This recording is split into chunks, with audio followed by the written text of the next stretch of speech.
Autobots, transform. Roll out. Peter Cullen did the original voice and still has a great voice. And then this one, give it a little bit more of a, the easy Ironhide. You know Okay. what I mean? When Peter Cullen was announced as the voice of Optimus, I thought it was fantastic. I thought it was awesome, and I thought it was the most unexpected little nod to the fans, and I think it showed a respect for how much that voice defined the character. They deserve to choose for themselves, and you will die with them. When I was looking at faces, I said, I want Megatron to have an attitude like a Hugo Weaving. You still fight for the weak. Frank Welker, I kept putting his voice, the cartoon voice, to our gigantic Megatron, and it just didn't fit. You fool, Starscream. You fool, Starscream. You fail me yet again, Starscream. Okay. Thanks a lot. You did a great job. Thank you, Michael. I appreciate you doing It was a pleasure. Enjoy yourself. Before time began, there was the Cube. I live to serve you, Lord Megatron. Where is the Cube? I am Optimus Prime.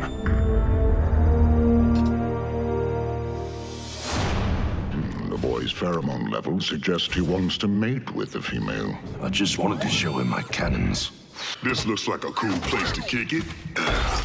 What is that? How do you learn to talk like that? We've tried a lot of different voices against certain robots. It didn't work. Are you feeling lucky, punk? It's kind of hard to cast the voices without the robots fully realized, to see the attitude. Yeah, let's do it one at a time just so I can focus, because the timing will be weird to get. So let's just get that first line. Let me look at it again, please, with beeps. It's a bad dream. Are you username Ladiesman217? I don't know what you're talking Are you username Ladiesman217? That felt pretty good. Each Autobot and each Decepticon has a very specific personality. They're a primitive and violent race. Part of that's going to come from the casting of the voices, and their names have sort of a sense of who they are a little bit. What is Jazz? Jazz has got to be a cool guy, right? How can you have a name like Jazz and not be cool? What's cracking, player? Is that all you got, Megatron? You want a piece of me? You want a piece? No, I want 2 pieces. The brother always gets it. Hugo Weaving, voicing Megatron is very cool. And then when we created this alien language. Not die Bommelige Desertas. But what does it mean? 1986 was my last shot at this. I'm very glad we went with Peter Cullen on the voice. Transform and roll out! Can't imagine anyone else being Optimus. You want me to say Autobots? Autobots Recon. Yeah, and give it like a little bit quieter. To have Peter Cullen on board as Optimus just really centered the movie. We were respecting the roots, but doing it in a whole different way. I have witnessed their capacity for courage. And though we are worlds apart, like us, there's more to them than meets the eye. I am Optimus Prime, and I send this message to any surviving Autobots taking refuge among the stars. We are here. We are waiting.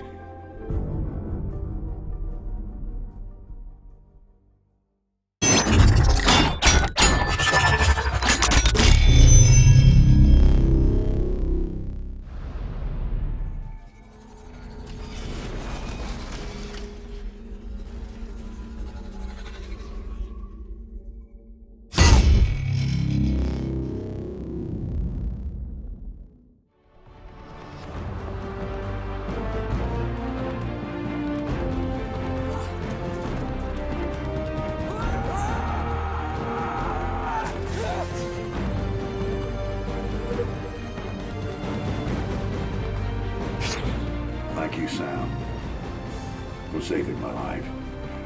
The living Prime. It's true. Skids! Hold on to me! So generally what we do is we have the voice actors come in, record the dialogue, give basic dialogue to the animators. They feather it in a bit, and then we need the voice actors to come back. Literally several times. It's just like, we'll refine more of the voice, then we'll refine more of the animation until you just get it right. Where am I? What sort of hideous mausoleum is this? Starscream, you left me to die on that pathetic insect planet. One of my favorite scenes in the movie is a scene that takes place on what we call the Nemesis, which is a spaceship that's crashed on Mars. This is a totally CG environment. There were no plates shot for this. There are no human actors involved. It's the only time, I think, in my career that I've worked on a sequence that is basically an animated sequence from scratch. The key to saving our race now lies within his mind. Well then, let me strip the very flesh from his body. You will, my apprentice, in time. The finished sequence, it looks absolutely photoreal. It looks like there are these characters, these actors, in this incredibly detailed and gothic set, but it's all ILM.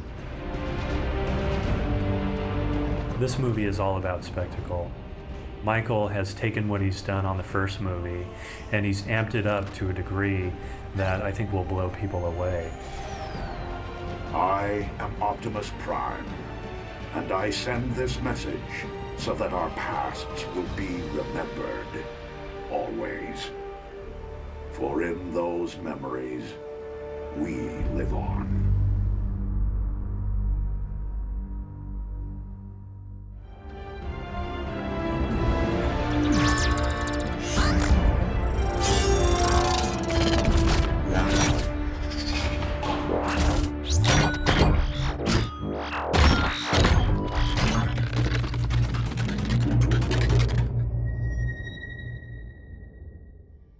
It's a struggle for us to find the characters in these cold bits of metal. With the case of Sentinel Prime, Michael had always latched on to Sean Connery. He had a beard.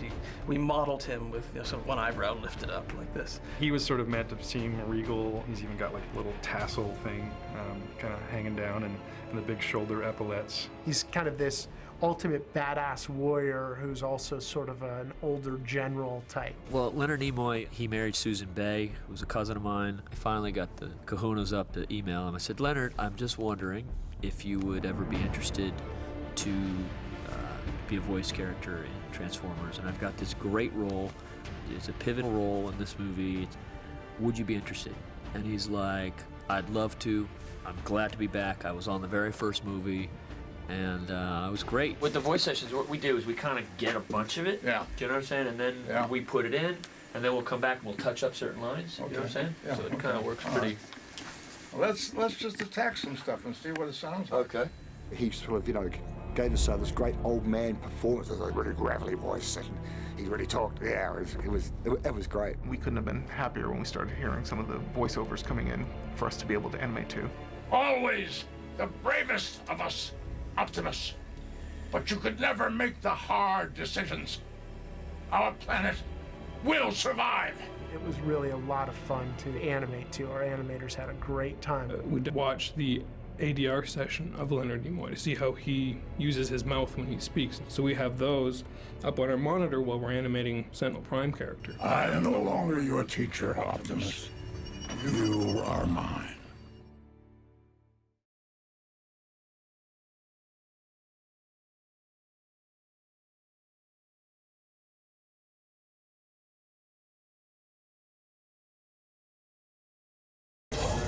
Well, in Transformers 4, there are a lot more scenes that feature the robots as characters. We have a lot more interplay and dialogue between the robots than we've had before. We are all targets now. It's just like if you had actors in a room, you'd have all your actors read through the screenplay, and you'd see them and look at them, and you'd revamp it and give suggestions and make notes right then and there. Well, you can't do that with key lead parts being stated by the robots. Loyalty is but a flower in the storm winds of fear and temptation. It's this back and forth that gets fine-tuned as we go. Ah! I'm out of ammo, out of ideas. Because they have to deliver such emotional performances at times, more so than the prior films, We've shot some of the voice performers and used their facial performances to really inform the facial performances of these Transformers. What are my orders here, Prime? Optimus Prime, he's very human in this film, and Michael, when he recorded Peter Cullen, he told him, let's go less robotic with your voice. Let's get the human emotion out of you, which I'm not sure we've ever seen Optimus Prime do before. Turn it into Transformium and forge a new army. Begin again. So to have Peter Cullen's voice sound so angry and distraught and betrayed, it was a lot of fun to try to figure out what to do different with Optimus. Optimus Prime, we go back all the way to 1984.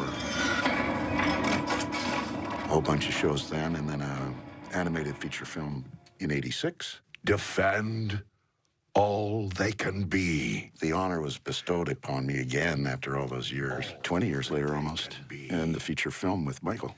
I think you literally, you walk up to him and you've got the thing, all right? And he's in a total submissive position.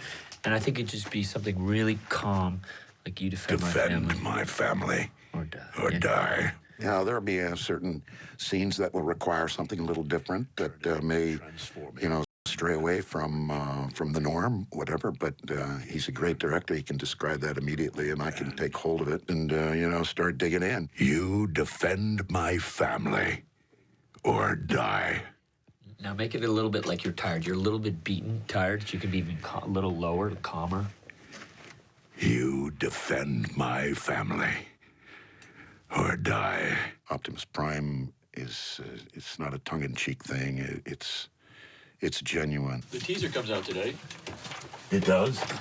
Yeah, you want to see it? Yeah, I'd love to see it. From the get-go, from day one, I had something to work with. I had the influence of a brother and a former Marine. Roll out! Didn't like it. I get to do my brother, because that's pretty much what he was, that hero to me. We're going to prove who we are and why we're here. Roll out! Honor, dignity, strength, trustworthiness, responsibility, gentility, and toughness that Marines have. I think the character breathes that. I'm really glad that the fans have reacted in such a way, and it amazes me that that he's had such a great influence. You couldn't ask for anything better. It's an honor. My name is Optimus Prime, and I send this message to my creators. Leave planet Earth alone. I am coming for you.